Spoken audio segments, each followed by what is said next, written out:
अमृतामृतरश्म्योपसन्तर्पितचराचरम् भवानि भवशान्त्यै त्वां भावयाम्यमृतेश्वरीम्। शक्ति उपासना के शोधक क्रम में कल्याण के माध्यम से एक विद्वान साधक की साधना से समुद्भूत लिखित ज्ञानदायक सत्संग के द्वारा अमृतेश्वरी विद्या पर कभी विशेष जानकारी मुझे प्राप्त हुई थी। आज मैं उसे आप लोगों से साझा करने जा रहा हूं। यह बहुत ही उपयोगी और कालक्षय कारिणी विद्या है।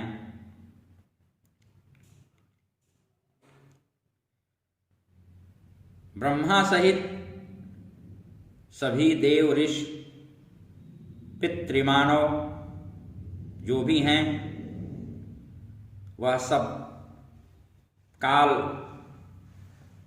कक्षा के अंतर्गत आते हैं। इस कक्षा से पार जो महाकाल है, जिसे अखंड काल भी कहते हैं, जिसका विमर्श भाव शक्ति है, वहां पर कालकृत क्षय का अभाव है। अमृतेश्वरी के उपासक उस काल कक्षा को पार करने में भी समर्थ हो सकते हैं और यही सामर्थ्य जीवन मुक्त अवस्था है। मृत्युंजय मंत्र और भगवान शिव महाकाल की आराधना से साधक आराधक मृत्यु सीमा लांघ सकता है, पर काल कक्षा से बाहर होना तो अमृतेश्वरी की आराधना से ही संभाव्य है। उन्हीं अमृतेश्वरी के विषय को लेकर के उनके लोकोपकारक चिन्मय स्वरूप और उसकी जानकारी से किस प्रकार मनुष्य रोग शोक से त्राण पा सकता है, मुक्त हो सकता है, इसी की जानकारी देना आप लोगों को आज मेरा अभीष्ट और पुण्यप्रद यह काल है। यदि किसी व्यक्ति को पागल कुत्ता, सर्प अथवा कोई भी विषैला जानवर काट लिया हो, तो जिस अंग में काटा हो उसका विचार करते हुए यह निरीक्षण परीक्षण करना चाहिए कि उस तिथि को यदि काटे हुए अंग में अमृत कला का वास है तो उसे निश्चित रूप से कोई हानि नहीं होगी, और यदि उस दिन उस अंग में विष कला का वास है तो हानि की अधिक संभावना हो सकती है। इसलिए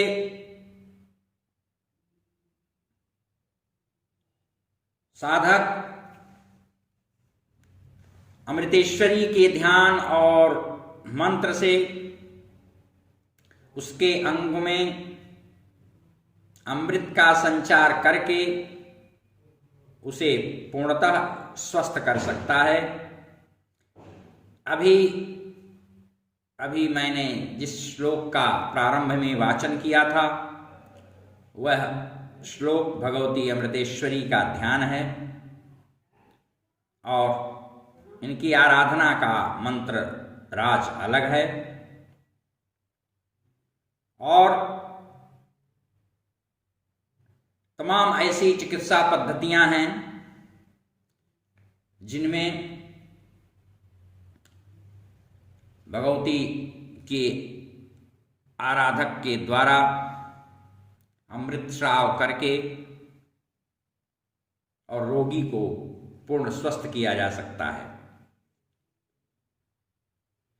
यदि अमृत कला के वास का सही ज्ञान है तो उस तिथि विशेष को उपचार यदि किया जाए तो रुग्ण व्यक्ति जल्दी और पूर्ण रूप से स्वस्थ हो सकता है।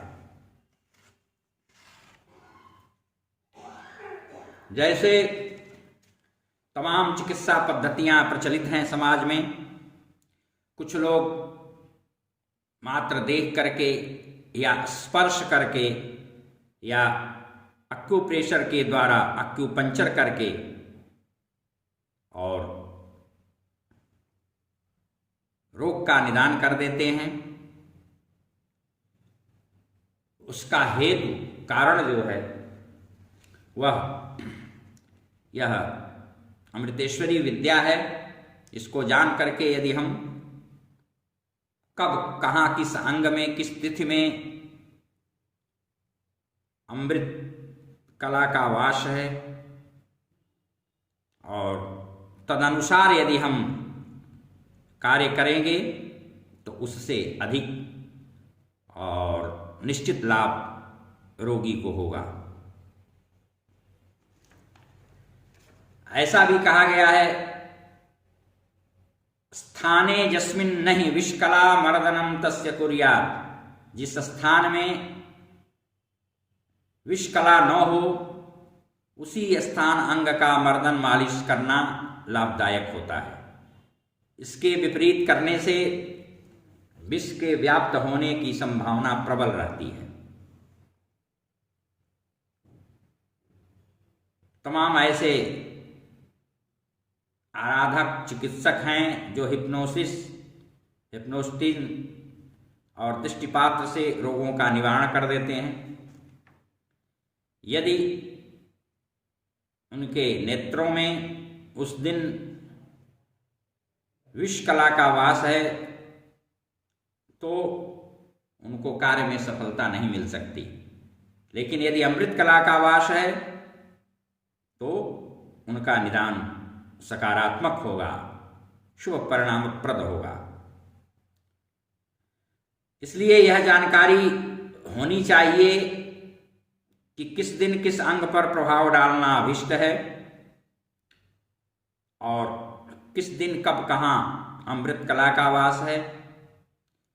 तमाम ऐसे भी झाड़ फूंक करने वाले हैं जो मार्जन क्रिया से रोगोपशमन करते हैं।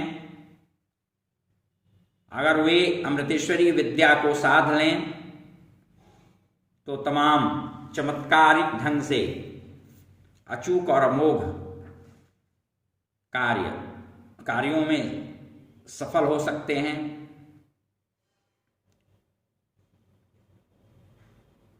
यदि सामान्य व्यक्ति भी इसका ज्ञान रखता है और तदनुसार भगवती की आराधना करता है तो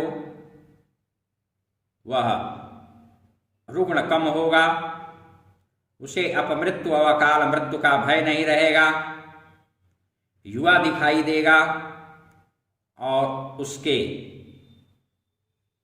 चेहरे पर एक प्रभावशाली सम्मोहक कांति दर्शक को आवर्जित करेगी।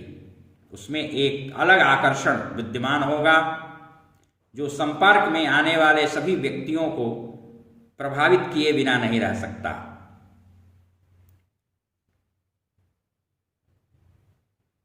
इसलिए यह सर्वरोगहर दृष्टि साधन भी हो सकता है। हृदय में अमृत कला का वास मान करके भगवती अमृतेश्वरी के अंगों से झरते हुए अमृत किरण रसराश द्वारा सारा शरीर आप्यायित हो रहा है, अभिषिंचित हो रहा है। इस प्रकार की भावना का विस्तार करते हुए और हृदय में ध्यान करते हुए खटमास पर्यंत या 1 संवत्सर पर्यंत व्यक्ति अगर ध्यान करता है आज्ञा चक्र पर हृदय में, तो उसकी दृष्टि में आकर्षण, वशीकरण और सम्मोहन की शक्ति आ जाती है। वह दृष्टि मात्र से ज्वर इत्यादि या शरीर के किसी अंग की पीड़ा को, विष के दुष्प्रभाव को देख करके ही दूर कर देगा। तमाम क्रॉनिक बीमारियां, अल्सर, चर्म रोग इत्यादि उन अंगों पर दृष्टि डालने मात्र से उसके ठीक हो जाती हैं। इसे ही गारुड़ी विद्या भी कहा गया है। सौंदर्य लहरी में कहा गया है, किरंती मंगेभ्यः किरण निकुरुम्बामृतरसम हृदि त्वामाधत्ते हिमकरशिला मूर्तिमिव यः ससर्पाणां दर्पं शमयति शकुन्ताधिप इव ज्वरप्लुष्टान् दृष्ट्या सुखयति सुधाधार शिरया। और इसी की लक्ष्मीधरी टीका में चतुःशती का उद्धरण देते हुए भी कहा गया है कि षड्मास ध्यान योगेन जायते गरुणोपमः दृष्ट्याकर्षयते लोकं दृष्ट्यैव कुरुते वशम् दृष्ट्या संक्षोभयन्नारीं दृष्ट्यैव हरते विषम् दृष्ट्या चातुर्थकादींश्च ज्वरान्नाशयते क्षणात् चन्द्रकान्तशिलामूर्तिं चिन्तयित्वा विनाशयेत् तापज्वरानशेषांश्च शीघ्रं तार्क्ष्यैवापरः। जो भी व्यक्ति इसकी साधना करता है उसकी कुंडली जागरण में भी इसका विशेष प्रभाव पड़ता है। और भी इसके अन्य प्रयोग हैं, कुंडली जागरण हेतु किए जाते हैं। जिस तिथि को, जिस अंग में अमृत कला का वास हो, उस दिन तिथि में उसी स्थान में अमृतेश्वरी का चिंतन करते हुए आराधन करना चाहिए। उससे आयु, पुष्टि, यौवन, स्थायित्व और तेज की प्राप्ति होती है। और इसके लिए कहा गया है, स्थाने यस्मिन् सा सुधाया कलास्थे ततस्थान प्राणान् संततम् चिंतयेद्यः आयु पुष्टि श्रीर्वर्य स्तंभ संपत् तेजो रूपा शक्तयः तस्य सन्ति। तो यह आवश्यक है कि किस तिथि में, किस पक्ष की किस तिथि में अमृत कला और विष कला का वास कहाँ है, इसकी जानकारी भी होनी अत्यावश्यक है। इसलिए मैं पूरी सभी कृष्ण पक्ष, शुक्ल पक्ष की तिथियों में कहाँ, किस अंग पर या किस अंग में विष कला का और किस अंग में अमृत कला का वास है, यह आपको बता रहा हूं।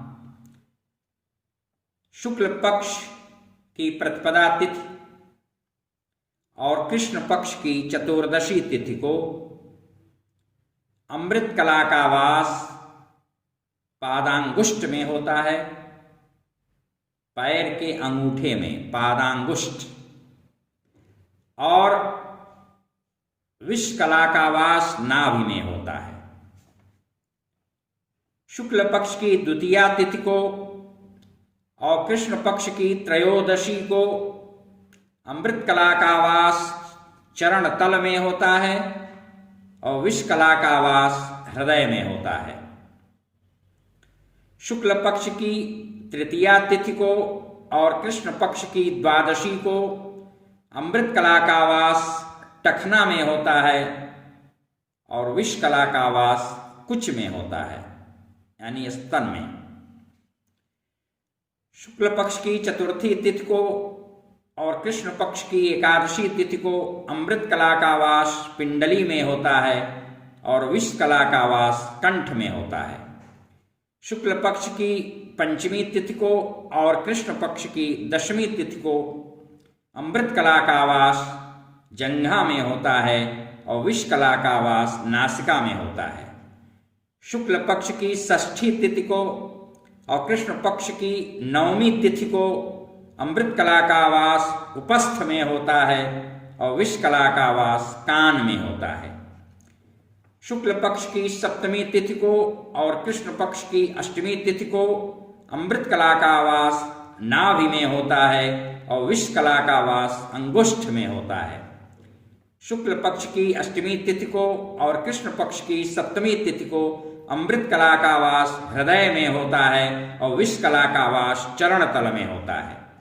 शुक्ल पक्ष की नवमी तिथि को और कृष्ण पक्ष की षष्ठी तिथि को अमृत कला का वास कुच में होता है और विष कला का वास टखना में होता है। शुक्ल पक्ष की दशमी तिथि को कृष्ण पक्ष की पंचमी तिथि को अमृत कला का वास कंठ में होता है और विष कला का वास पिंडली में होता है।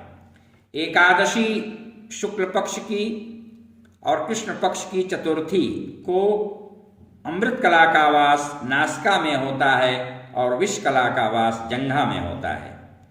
शुक्ल पक्ष की द्वादशी तिथि को और कृष्ण पक्ष की तृतीया तिथि को अमृत कला का वास कान में होता है और विष कला का वास जंघा में होता है। शुक्ल पक्ष की त्रयोदशी तिथि को और कृष्ण पक्ष की द्वितीया तिथि को अमृत कला का वास नेत्र में होता है और विष कला का वास नाभि में होता है। शुक्ल पक्ष की चतुर्दशी तिथि को और कृष्ण पक्ष की प्रतिपदा तिथि को अमृत कला का वास मस्तक में होता है और विष कला का वास हृदय में होता है। शुक्ल पक्ष में पूर्णिमा और कृष्ण पक्ष की अमावस्या को अमृत कला का वास सिर में होता है और विष कला का वास कुच में होता है। इस प्रकार इस सारणी को